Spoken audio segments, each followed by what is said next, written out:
আসসালামু আলাইকুম। পঞ্চম শ্রেণীর গণিত বইয়ের ৯৬ পৃষ্ঠা শতকরা অধ্যায়ের সরল মুনাফার ৯৬ পৃষ্ঠার একদম নিচে ১ নম্বর একটা সমস্যা আছে। সমস্যাটা এরকম: ব্যাংক থেকে বার্ষিক ৮% মুনাফায় কিছু টাকা ঋণ নিয়ে ১ বছর পর ৬০০ টাকা মুনাফা দেয়া হলো। আসল কত ছিল? তো ব্যাংক থেকে বার্ষিক ৮% মুনাফায় ৮% মুনাফা, এটা হলো মুনাফার হার, তাই না? কিছু টাকা ঋণ নিয়ে ১ বছর পর ৬০০ টাকা মুনাফা দিল। সময় হলো ১ বছর, আর মোট মুনাফা হলো ৬০০ টাকা। এখন আসল কত ছিল? আসল বের করতে হবে। তো আমরা এই সমস্যাটা ৮% বার্ষিক মুনাফা বলতে আমরা কি বুঝি? ১০০ টাকার ১ বছরের মুনাফা ৮ টাকা, তাই না? তো যেহেতু মুনাফাটাই দেয়া আছে, আসল বের করতে হবে। তো আসলটা ডান পাশে আমরা লিখবো। আগে লিখবো বার্ষিক ৮ টাকা মুনাফা হলে আসল ১০০ টাকা, ১ টাকা হলে কত, ৬০০ টাকা হলে কত। এভাবে আমরা এই সমস্যাটা সমাধান করতে পারি। তো ঠিক আছে, আমি এই সমস্যাটি বোর্ডে লিখে সমাধান করে দিচ্ছি, তোমরা আমার সঙ্গেই থাকো। তো আমরা প্রথমে লিখবো বার্ষিক ৮ টাকা মুনাফা হলে,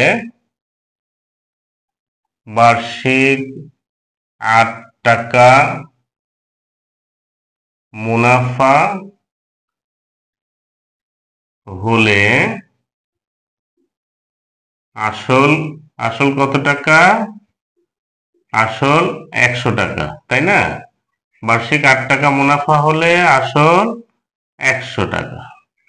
অতএব বার্ষিক ১ টাকা মুনাফা হলে আসল ১০০ ভাগ ৮ টাকা। অতএব বার্ষিক কত টাকা? ৬০০ টাকা মুনাফা, তাই না? ৬০০ টাকা মুনাফা হলে আসল তাহলে কত হবে? ১০০ গুণ ৬০০ ভাগ ৮। তো আমরা ৮ দিয়ে ৬০০ কে যদি কাটি, ৮ একে ৮, ৮ দিয়ে ৬০০ কে ভাগ করলে ৭৫। এখন ৭৫ আর ১০০ গুণ করলে ৭৫০০ টাকা। ঠিক আছে, এটা আমরা কি পেলাম বলতো? আসল, তাই না? আমাদেরকে আসল বের করতে বলা হয়েছে, আমরা আসল পেলাম ৭৫০০ টাকা। অতএব আমরা সিদ্ধান্তে আসতে পারি আসল ৭৫০০ টাকা। এভাবে আমরা এই সমস্যাটা সমাধান করব। ঠিক আছে, তোমরা বুঝতে পেরেছো নিশ্চয়ই। দেখো আমরা কি লিখেছি, প্রথমে বার্ষিক ৮ টাকা মুনাফা হলে আসল ১০০ টাকা। অতএব ১ টাকা মুনাফা হলে কত? ৬০০ টাকা মুনাফা।